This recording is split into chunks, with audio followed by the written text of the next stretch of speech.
On the show today, we've got a treat, Esther Ekhart. So she is the founder of Ekhart Yoga. This is back in the day before teaching on the internet was cool, before everyone was doing it. She was well ahead of the game, and in addition is a super experienced yoga teacher and other practices too. So Esther, welcome. Thank you. Nice to be here. Where are you in the world today? I'm actually in Portugal. Portugal? Do you live there now? No, I landed here in October because I had to teach a retreat and I never left. Okay, I just decided, you know what, I'm going to stay in Portugal at this time of year. I can understand. And where are you normally based? Is it the Netherlands or the US? Like Netherlands. In the Netherlands. Like, whereabouts? Just because I know the country reasonably well. It's in Doorn. It's close to Utrecht. Utrecht I like a lot. I prefer Utrecht to Amsterdam, if I'm honest. Yeah. Okay, well, good. I'll make a note of that because often I'm in Amsterdam and Utrecht. So, and how did you get into yoga and then teaching online? Let's start with maybe yoga and then the online part. What's your story here, Esther? Okay, so I got into yoga through my mother because she, out of the blue, started when I was very young, started doing yoga and getting into it and following a teacher training, and I got curious. I remember walking into the room and trying a bit with her and noticing, whoa, I mean, that was the asana part of it, noticing that's actually not that easy. I was not that handy as a young child, I'm a bit, all over the place. So I was a little impressed, but then I think what I saw mostly was my mother getting better. Like she was not so well, as in a little depressed, I suppose, or a lot depressed. And she really started to improve and become more stronger and better in herself. So that caught me. And I'll jump in there. It's quite an idea for a child to see a parent or an adult improve themselves through practice. Like I think maybe me and you take that for granted as a thing, but this idea of a practice that you can improve your mental, emotional, physical well-being. The physical bits maybe more, you go to the gym, you build muscles, but the other part wasn't common understanding in Western culture. When I was a kid, it was just like, well, you're depressed, you can take a pill or you can be depressed. That's about it, right? Like that's quite a realization for a kid to really see that up front. Yeah, absolutely. She just became more relaxed and better in herself, and also started taking better care of herself, I think. And I think that was also pretty impressive for me to see. And so I got interested and started to practice a bit with her. And as soon as I hit 18, I started doing a teacher training because I kind of wanted to be able to, give that too and help people change that way. So first teacher training when I was 18. And wow. So and I don't want to cast aspersions here, but I'm guessing that was a little while ago. So what like how long has been your yoga teaching experience here? So I'm now 48.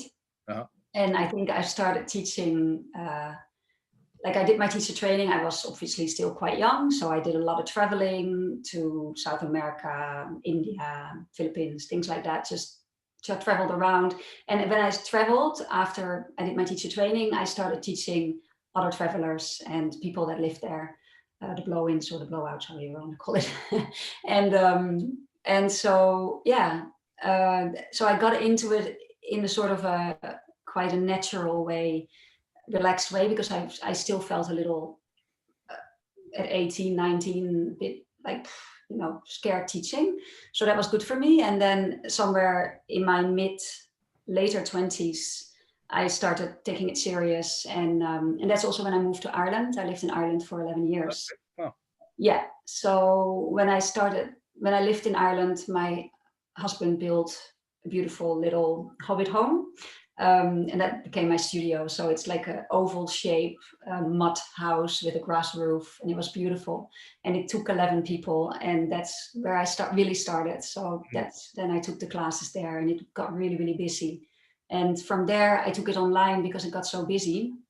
I had big waiting lists. I didn't know what to do with all these people that wanted to do yoga.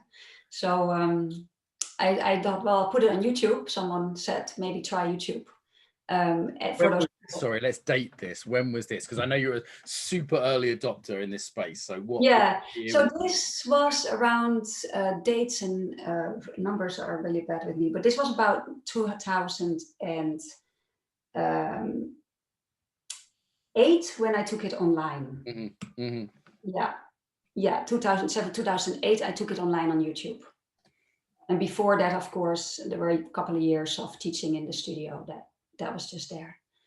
Great. So you couldn't fit everyone in the studio. So you went, okay, let's do some videos. Let's put this on YouTube. Let's see. I think I've been on YouTube, not teaching yoga, but I've been on YouTube for other things since about 2008 as well. Yeah. And at that point, it was just beginning that people could get like a lot of hits on YouTube, but there wasn't really like YouTubers as a profession. You couldn't be a YouTube, like I've got friends and that's their job. They're YouTubers. And that wasn't really a thing back then, if I remember. No, I don't think so. I remember my first video got like 40,000 hits or something. And I was just like, oh, like really, like I had no idea that many people could look at a thing that was, it hadn't become super corporate. You didn't have to have great VSEO. It was just, so that's like search engine optimization. It was just if you put a video up and it was any good, or even if it just had the right title sometimes, or a nice cover image. And they still featured you at that time. So I got featured at one, but I was just very lucky. So at some point I opened YouTube and there I was on the home page. And it's like, oh, with one of my videos. So that was just that time. That's not happening anymore. I think that was just really something that happened in that time. So that got me going. And the rest is kind of history. And then, well, let's talk about it for people that don't know. So, I mean, most people now have some interest in online learning and teaching who are listening to this, who are professionals. I mean, when COVID hit in March, we taught thousands of professionals how to work online. We did it. We just felt like me and Daniela and other people associated with the Embodiment conference, because we had some Zoom skills. Daniela's got Zoom tutorials that now have 1 million hits on the internet, just because she was sort of, again, fairly early in that. I'm sure there was people in California doing it before, but it was not usual until March for the average yoga teacher to teach online. Yeah. And there was a few platforms, and I'm guessing you were one of the first, and then things like Gaia started to do it more. Yoga International, who I think were a magazine, started to do it. I'm guessing they probably came after you though, right? Yeah, no, let me think now. Because when I really started with Ekhart Yoga, it was 2011. So it was a couple of years later. I just started it out on YouTube, see, did it even work before? I mean, I already had the idea of wanting to have a subscription website. That was clear, but I just didn't know would that work. So I started it out on YouTube, tried it out. And 2008, 2011, I started Ekhart Yoga. And I think things like, there were a few out there, but I think we all kind of sort of came in that space at the same time. More or less, because I started as well doing it in 2008 because I had trouble finding good stuff. And I thought, I can do something here, because I lived in the middle of nowhere in Ireland. I lived on a mountain and there was nothing. So I needed, of course, my own inspiration. And I looked online because that was the only place I could look. And there was, of course, stuff, but I thought, well, there can be more and it can be done differently. So that's when I started doing it. I remember it's probably about 2012. I was getting more into yoga, and there was really not many options. I think I remember finding you, Gaia Yoga International. I think that was about it. And they each had an app and they each had a website. And then it was like, basically I could go to YouTube and it would be hit and miss. And some people, like, is it Yoga with Adrian, became very big stars, or Yoga Girl or whoever. And people were becoming Instagram stars at the same time and maybe combining that. But there seemed to be like just these three quite professional, and you paid a relatively small fee and the videos were sort of higher quality. I mean, what was the sort of thinking between having a platform that you paid for as opposed to just on YouTube for free? Well, on YouTube for free, I always kept my YouTube videos quite short, with the idea of really wanting to make it professional, but also, I suppose on YouTube, I wanted to be able to live off it because that's all I wanted to do. So that's partly why I just saw a subscription site. Plus, I wanted not to be the only one offering yoga. So I quickly got other people involved, and through YouTube, that's just different. So, I just had that whole vision already of a subscription site with different teachers, different styles, a real professional offering. So and that's when I figured YouTube, I can't build my own thing there. It's like it's their format. So yeah, so that's why I chose the platform. And I guess on the platform, it's, as you say, it can be a bit more organized, more professional. You can make it so, I'm looking at the teachers. A few of them are friends of mine, actually. Got Julie Martin, Helen Noakes. These are people I know who have that kind of somatic perspective. Yeah. Peterson in Ireland there. Rose, I think I bumped into in the Netherlands. Yes, there's a bunch of people. And then you got guest teachers, people who are well known. Leslie, my friend Leslie Kaminoff on there. Yeah. From London. I know Aki from Tri Yoga. So, Yeah. it does seem like you have a bit of a kind of somatic perspective, but from the people I know, these are all sort of very high quality teachers. These aren't like someone like Aki or Leslie or Helen. They're not just random people who've done a teacher training and then put some stuff on YouTube. No, I picked my teachers. So I do go for people that are good, are well experienced. These are my friends. Aki's been a long time friend of mine. And so I've always picked my teachers through other people, through knowing, through having practiced with them myself. Yeah, so that's important to me. It's important to me that they don't, everybody's different, and I like to have the different styles because everybody's at different times in their lives are looking for different things. But I do feel it needs to be grounded in knowledge and reality and in love as well, I suppose. Yeah. I don't want to make too much of an advert for your website, but it's a very nice design. And another thing I liked about it was the very first thing. It says, "Why Ekhart Yoga?" So there's like something that's driving it, which isn't simply we've got a website to make some money, right? There's a why there, and the fact that that is the very first thing you can click on. By yogis for yogis, and I actually believe that when I see this. I go, okay, great. I don't feel this is a sort of, and it's crazy to say this, but yoga has in some ways become a kind of cynical marketing ploy for many people. And that is crazy, even from 10 years ago, let alone 20 or 30 years ago, when I first saw my mum doing yoga, similar experience, by the way.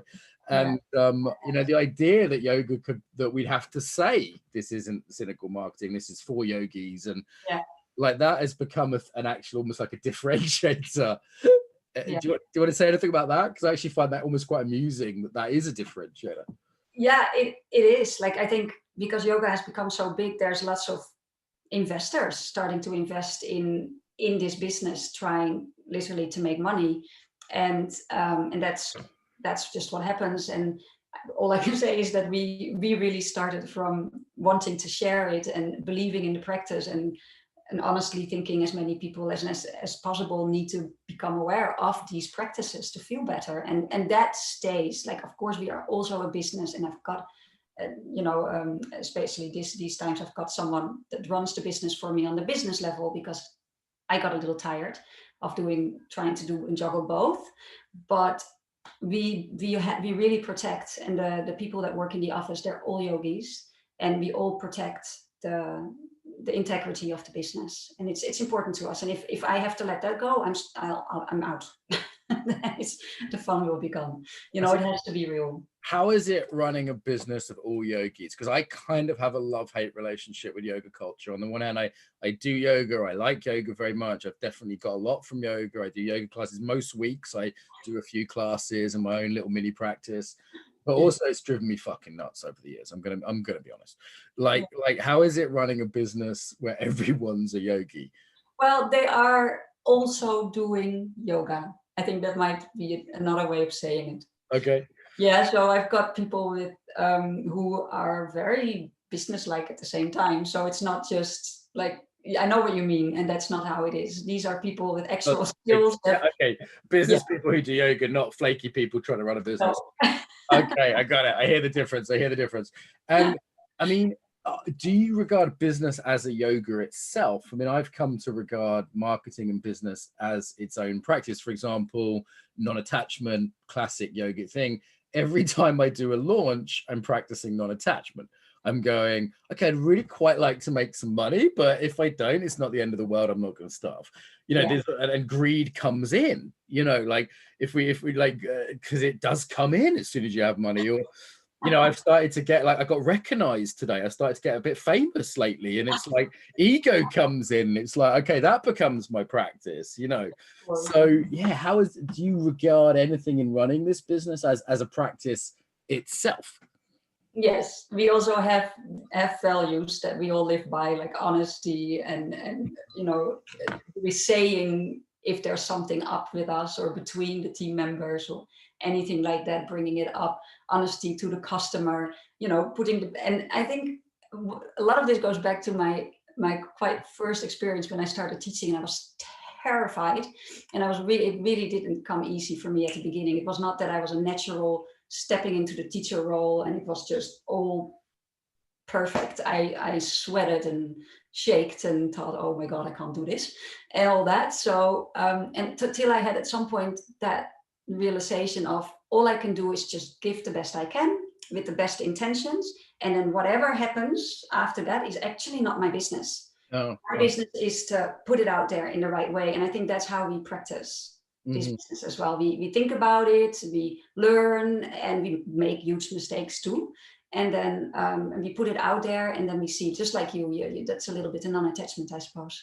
Yeah, so just do your best, offer it as a gift of generosity, and you know, obviously you have to have the business head on going, okay, we need to make a certain amount of money to pay the bills and pay everyone's wages. And then it's just like one hand holds the business side and the other hand holds the okay, and it's all just a practice and non-attachment and never mind anyway. And there's a way in which you can't. Business is very interesting because it's like this brutal confrontation with reality. Yeah, and that's, you know, which yogis sometimes don't have. I always say martial artists have that, but not yogis. But so business. Why do you say that? What is that? Well, you could say, for example, this twist detoxifies your liver, and you've got no real way of knowing. Whereas if you say I'm great at jiu-jitsu, you just get checked out. So there's a sort of let's say a quicker and more reliable feedback loop. Connecting what you say with reality. Yeah. But business has that feedback loop. Yeah. Sure. Does that make sense? Like, it's very grounding in that sense. It's like, of course, this is great. And then the internet goes, yeah, screw you, we don't care. Yeah. Or the internet goes, this is amazing. And you're going, I thought it was pretty average, you know? So there is this sort of immediate feedback loop, which I find quite interesting. Yeah, no, it's true. You make mistakes and you immediately know you've made a mistake, and nobody lets you get away with it, basically. Right, you're there, right? It's exposing. It's exposing. Okay, this is definitely, I want to get back to being an interview, actually. I feel like I'm talking about my own business, processing out loud. Okay, so you've seen a lot change. So when you first put this out, there was just a few major providers, quite big providers. If anything, you were the more independent one, from what I can gather, the less kind of corporate one. And you were, you know, there wasn't your name, there was a human being's name attached to your one compared to like the, you know, yoga, whatever. And then all of a sudden, in the last year or two, particularly since COVID, now everyone's teaching classes online. Absolutely. It's the most normal thing. And I had to teach all my students to do this, and we helped other people learn this. How has that impacted the market? Is it sort of two-tiered? Because it's very different quality. I look at your videos that are professionally filmed, and they're not live, right? You're generally doing recorded stuff. Yeah, generally doing recorded. We have some live functions, and we started doing live because we had to kind of now be joining the rest of what everybody does. Everything goes live, so suddenly we were like, maybe we need to kind of start off. People like live, don't they? Because even though it's less, we found this with the Embodiment conference, we made it live, and all the other conferences were like, you're insane. I won't name names, but there's some big conferences, and they were like, you guys are crazy. Anything could go wrong. And I said, yes, but it's fresh. Yeah, I know. No, it's a good idea. And people like that freshness, don't they? So I wonder, there's a balance between the quality and the freshness there. Yeah, exactly. So I kind of started going live on YouTube as well as a free offering during the pandemic, because that was just to help my community of people who I knew were having a hard time. And but yeah, no, it was a very interesting thing that happened. Like, of course, in a way, a little bit scary for us too. We were like, oh, wow, all of our teachers, the teachers that work for us, and everybody had to. I mean, I helped everybody, and we gave answers to like what kind of mics, and what you need. And we really try to help. But of course, there's also a little bit that kind of thing like, oh, wow, does anybody still need us? at some point. Let's just be really honest then. Like, has it badly affected business, or No, it really hasn't. No, or is it more fine. people are online? Is it level, or has it gone up? Like, It's gone up a little and it leveled out again. So it's not affected us badly. It's we've just had to work to stay in tune with what everybody's doing. And again, this has also just been about letting go. I mean, it is what it is, and everybody started doing it, and it was interesting to see. Okay, does that take people away from Eckhart Yoga? Does that bring extra people to Eckhart Yoga? You didn't know, but it's been good. It's been okay. Yeah. I always said this to my students through this whole year. I've said, listen, as long as you're listening and you're adaptable and you're creative, yeah, you're going to be fine. Yeah, exactly. And that's it. And you know, and if at some point this has to stop, then that too shall, you know, things pass, things have to stop. Nothing lasts forever, including businesses. Exactly. Right? Yeah. And I'm okay with that too. So it's fine. It's yeah. So what do you think people are paying for that? Is it the quality of it? Because it is nice. I'm looking at it now and I'm going, that's quite nice. I'm quite tempted to subscribe after this. Actually, I was a subscriber a few years back and I let it lapse. I'm looking at it going, I might quite, particularly when I'm traveling again, that might be quite nice to have that on my phone, a little class there, get Aki up. Like, what is it people pay for when there's so many classes on Zoom? Well, I think they know what they get from us as well. They know the quality, but also, I suppose they're attached to the teachers. You know, I know there's a lot of students of mine on it, and they come to my retreats, and they've been with me since the first time I ever taught a retreat. And people tend to, like yourself, you know, you have a yoga teacher you like, and you don't skip that much. You tend to stay. And then Eckhart Yoga has a variety, so you have a few that you like, and there's always something to choose from. And then we've got a great search function, I suppose, you know, so you can really look what you need. Do you have pain in your back? Do you feel like somatics today? Do you want stronger flow to sweat it out? I suppose it's just a reliable place where you can find what you need. That's how I see it. And again, it's really comes from expertise and love, and it's heart driven. It's clear to see. Yeah, it's heart driven, and they're really great teachers on it. They're really good. There's a few things that I think I want to dig into. I'm fascinated by the changes in the sort of business of this that are going on. So on the one hand, quality control becomes kind of a new superpower. In that we had this with the conference, right? Like, yes, we provided a lot of people, but it was also part of the function was that we were quality checking. Yeah. And then what I'm doing next, we're even more quality checking because there's a lot less teachers. And I would make recommendations, or we'd choose to have someone on the main stage, or choose to have someone on the peak slots. And people were really trusting us for the quality checking. And the second thing, which is not quite about quality, which would be something like curation, that if you've got a good search function like we have at the conference portal and like you have on your website, what they're like, fucking YouTube's a nightmare. Yeah. Like, the problem is not that the problem is not that what you want isn't on YouTube. The problem is you can't find the thing. Yeah, exactly. You just can't find it. It's a mess. It's like a needle in a haystack. Whereas something like this, you go, okay, there's search functions. So I wonder if these become our kind of like our main business offers in the future for people who it's curation is the main offer. Rather than how do you put it all together, and how do you offer it? And that's our problem too, in a way. Like, it is an overwhelm of 4,000 videos, and even though our search function is good, and you can find your way, and you've got at some point even having your favorite teachers, of course, is in itself already curating. But in the beginning, that remains a thing. So we offer programs, and I suppose that's the way to do it, is to just kind of, I don't know, think about what do people need, are people looking for, and sort of helping them to find those niches. Also, it's about trust, because I look on a website, I go, there's Helen, there's Julie, there's Leslie. Okay, I don't know who Jose de Groot is, but I'd be willing to give them a chance with my time, which is my precious thing, right? Not the $15. Because you've got Julie and Helen and Leslie, I'm probably going to trust you with at least to give Jose's class a go. She's so good. Do you know what I mean? Like, and because you tell me that, I can tell you're genuine about that. I can tell you're sincere. You're not just selling me someone who does like your cheapest. And even at major yoga studios in London, there are people teaching because they work for the cheapest hourly rate. No. Right? Like, and I go, ah. So I kind of feel like with the people I recommend now on my newsletter and the filtering I do through the podcast and the conference, you know, we're both in this position where we're filtering people and we're sort of trusted. This is why I don't like to take money to recommend someone. We do affiliate stuff very rarely because I don't want that to make my decisions. I want like the sponsors of the conference, for example, there were people I really like. When Leslie stepped up for yoga, I was like, great. Yeah. This is someone whose book is on my shelf anyway. Yeah. And of mine. And then everybody, it was, if people don't know who Leslie is, you say, you know, the yoga anatomy book that you got in your teacher training? They're like, oh yeah. Not just Leslie's book, actually, I should say. It's he's co-authored, didn't he?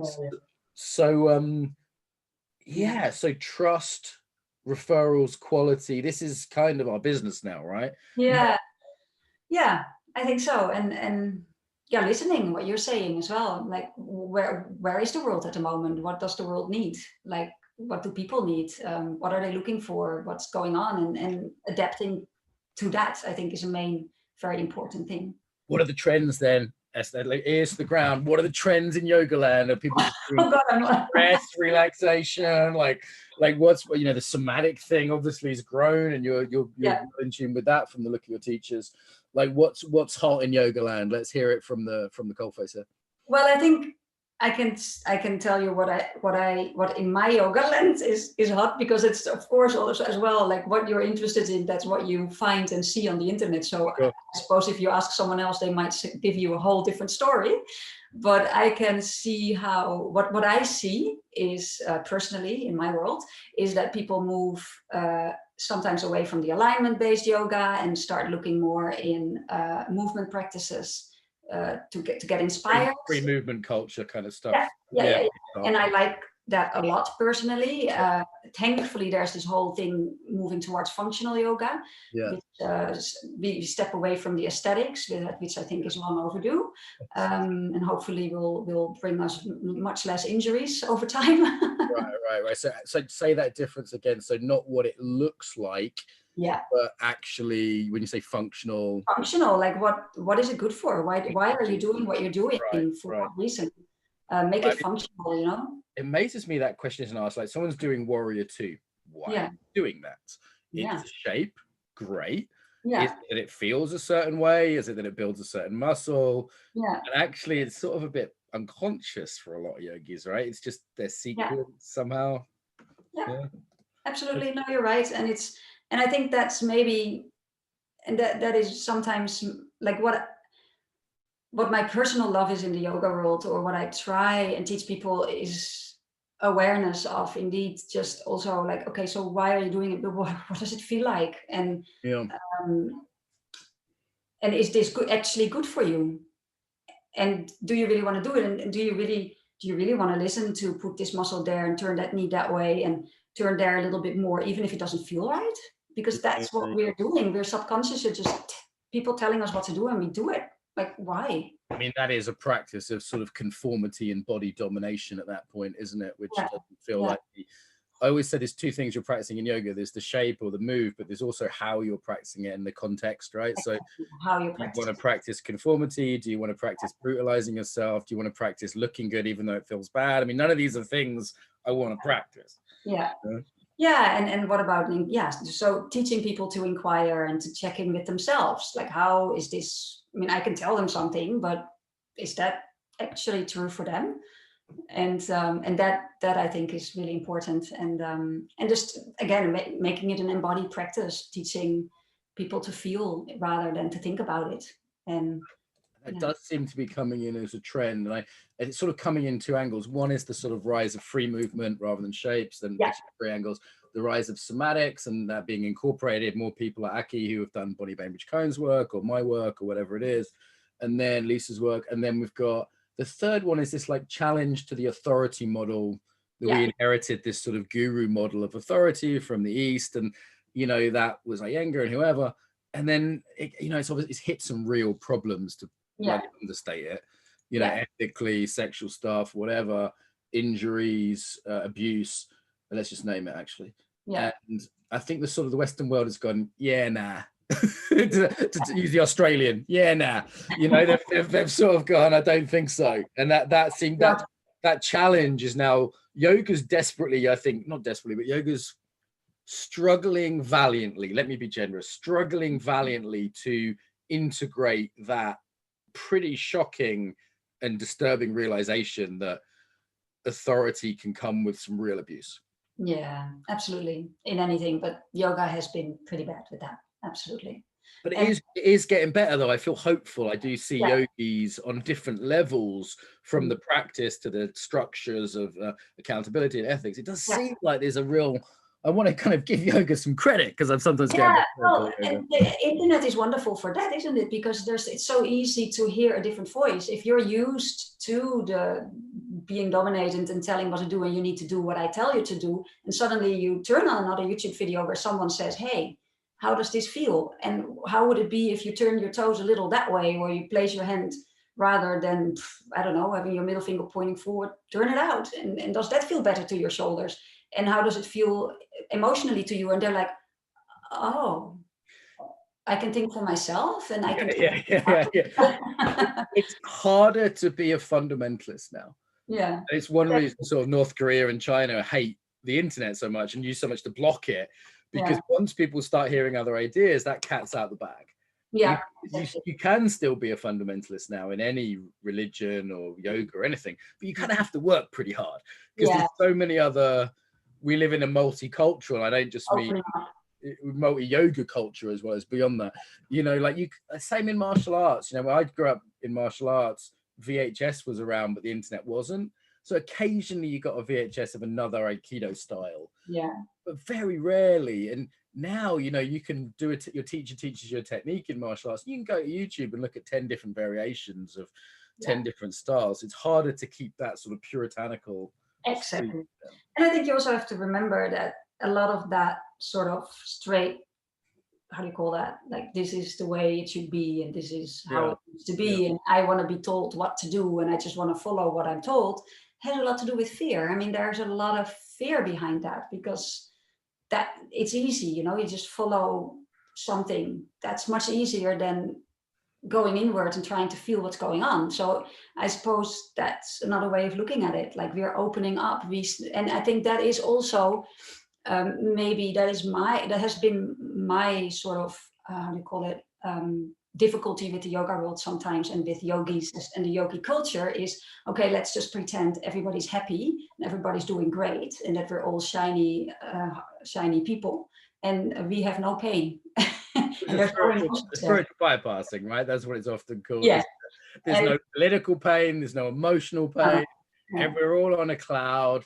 Often I go to yoga studios, I can kind of feel it when I walk in. If they're painted white and there's sort of lots of beautiful, perfect people, and everybody's living off green smoothies and air, and there's this sort of God realm, they call it in Buddhism. It has the God realm has a flavor, and I'm more of a human realm kind of guy, you know? And so am I, and so is Eckhart Yoga. And I think the people we get aren't like that. And there's a lot of emotional work done on Eckhart Yoga. We've got great teachers who let people inquire. And the way I love teaching retreats mostly, and I really take people inwards and trying, you know, letting them be where they are and feel where they are, and meet their actual reality. And I think that's beautiful. And I think that is what the yoga world needs a lot, is just not just do your asana on the mat, but take a moment to observe how you feel and what's really going on, and then work from there or something. And don't try and make it go away, but actually, can you give it space? I think the danger, the temptation is through yoga, breath work, yoga, these practices, one can get quite good at pumping one's state. Exactly. So, like, I know that I can do a rigorous, say, hot yoga class, or, you know, not be breath work, there's other modalities. And I know I can sort of push that subtle feeling of discontent aside. Yeah. You know, I can give myself a high that will last a few hours or a few days. And you know, that's kind of tempting, isn't it? It's kind of tempting to do that rather than actually feel into the difficult emotion. But I think we're getting there also as a yoga community. And I think we're getting there also because life isn't getting any easier, is it? So there's only so much that you can push away. So much you can pretend to be in the God realm when there's you're queuing in the rain outside the supermarket, or people who've got serious issues.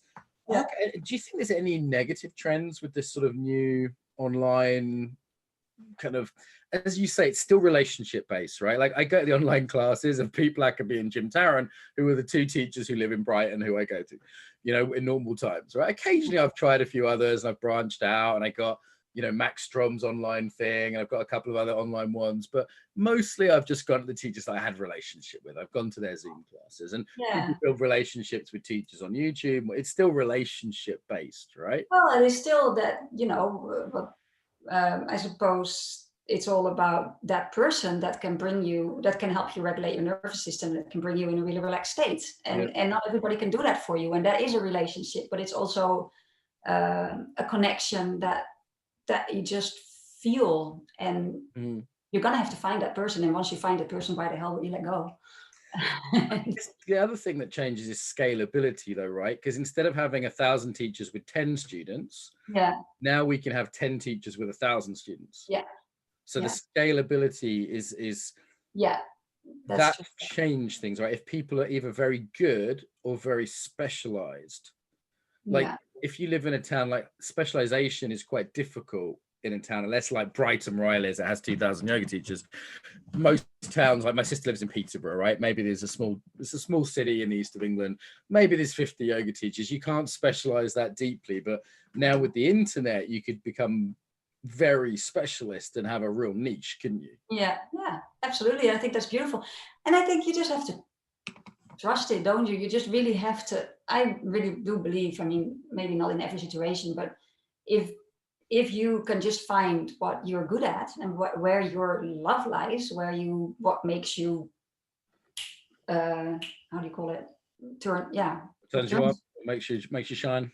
Yeah, makes you shine. Then and you specialize in that.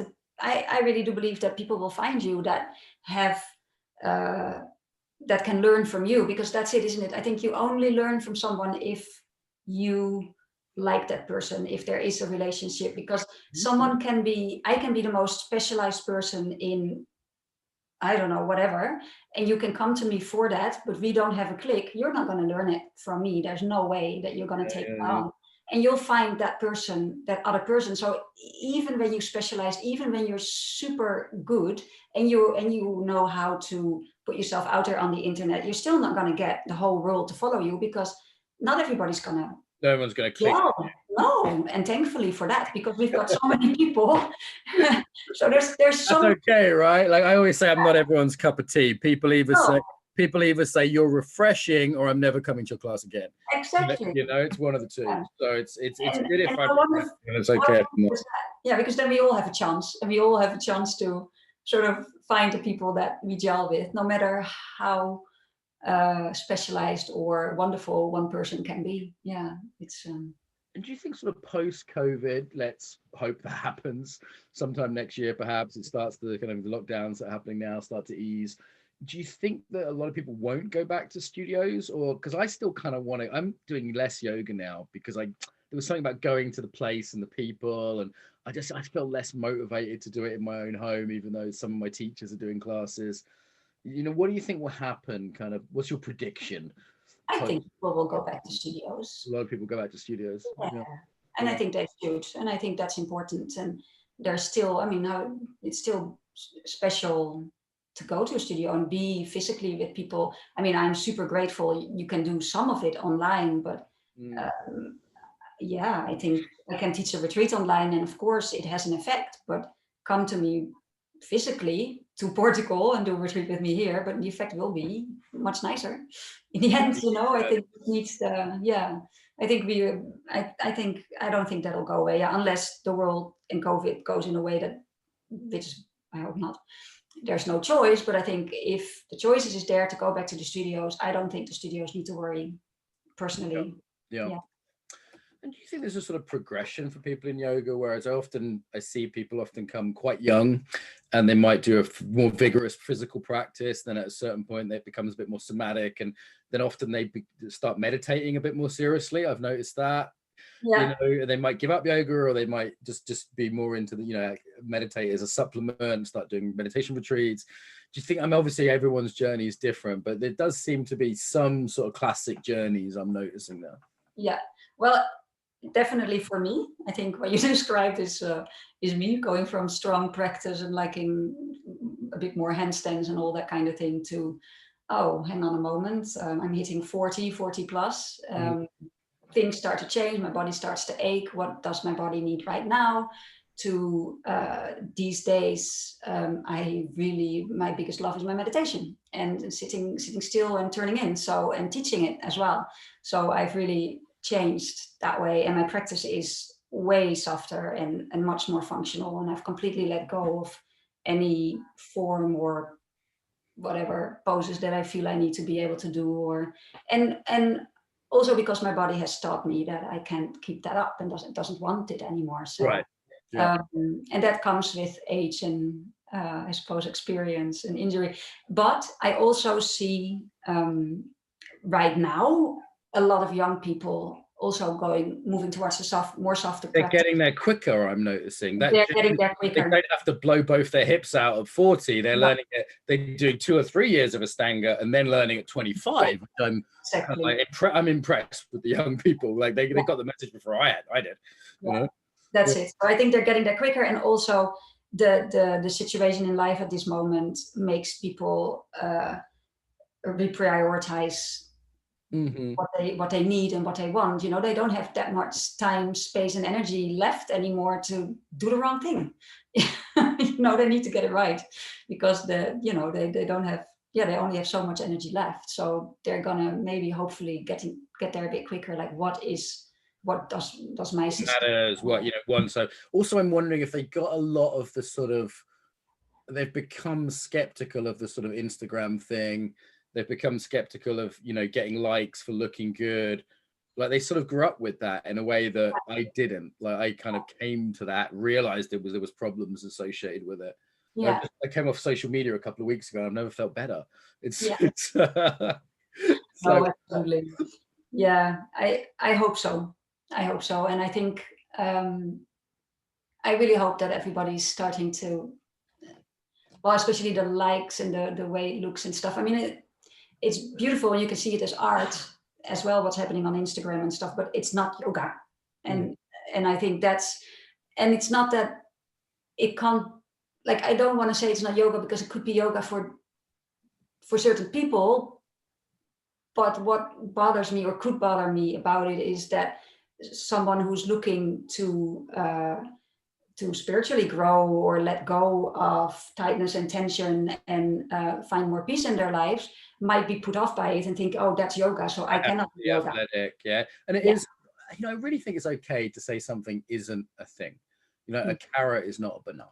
That's okay to say that. Yeah. And then it's neither disrespectful to carrots or bananas to say they're not the same. And there's this wonderful book called What Makes You Not a Buddhist, which I thought was a really brave title, you know, really brave, bold title, provocative. And I'd love to see that with yoga. Like, what makes it not yoga? Because on the one hand, there's this wonderful, we want to be inclusive. We want to say, hey, who am I to say what yoga is and isn't? And different people have their own dharma, and that's fine. And then I see, you know, wonderful performance art or wonderful gymnastics, and I go, well, can we just not honor that as gymnastics or performance art? Can we not honor that as that rather than call it? And they might do that gymnastic with a yogic inside. I don't know that could well be, you know, that they have the concentration and the focus and perhaps the peace to do it.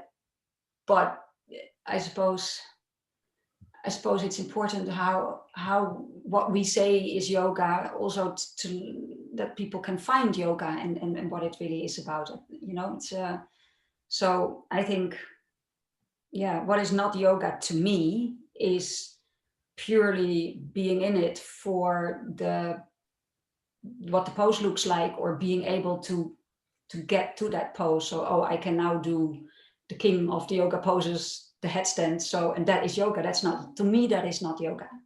It's fine to go there. It's fine to do it. Fine, but it's not yoga. But it's not yoga. Yeah, I do pull-ups. That's not yoga. It's pull-ups. No.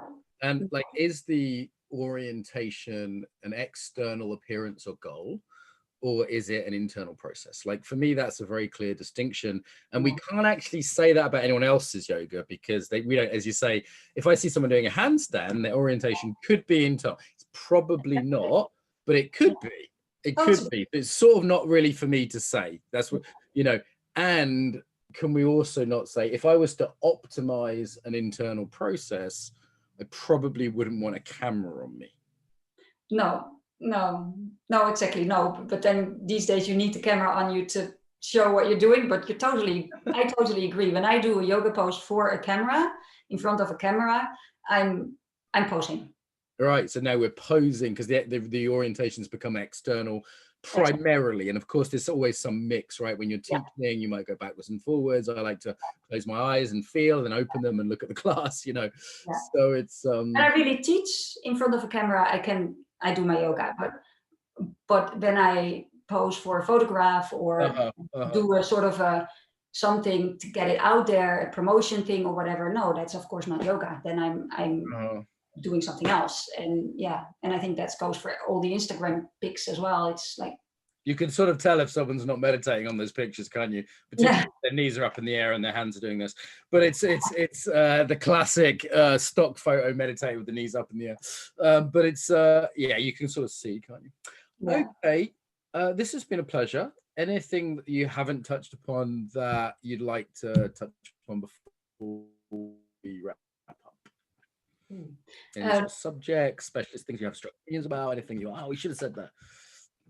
No, I think it's good. I kind of came on and waited for No, I mean, it felt like a real conversation.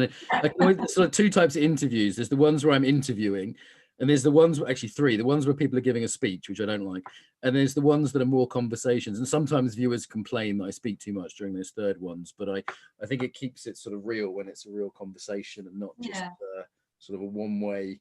It's a relationship, isn't it? Yeah. Okay, well, this has been a total pleasure. In terms of finding you online, I think I've given you some good advertising here, which wasn't my intention. I'm not being paid, but I genuinely like this website. I did not expect that at all. I genuinely like this website, so I would recommend people have a look at it. And it's Ekhart, EKH for Harry, ART, yoga.com, right? And anywhere else they should check you out?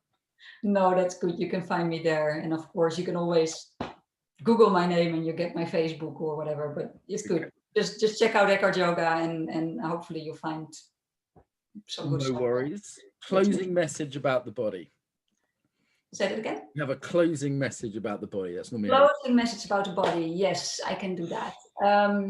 I think everything that happens, and I think it's nice if you can sort of relate back to and what is the experience of that in my body. I think that is a really great way to come out of your head a bit and come back into your body and into presence. So even the experience of you, like if you the I amness of you is an experience. Like, what is it like to be you right now? What is the experience of that? If you close your eyes and you just feel, and that, I think that is, if you just can keep coming back to that, you're doing yoga. Wonderful. Thank you so much for joining us today. All right. Thanks for having me, Mark.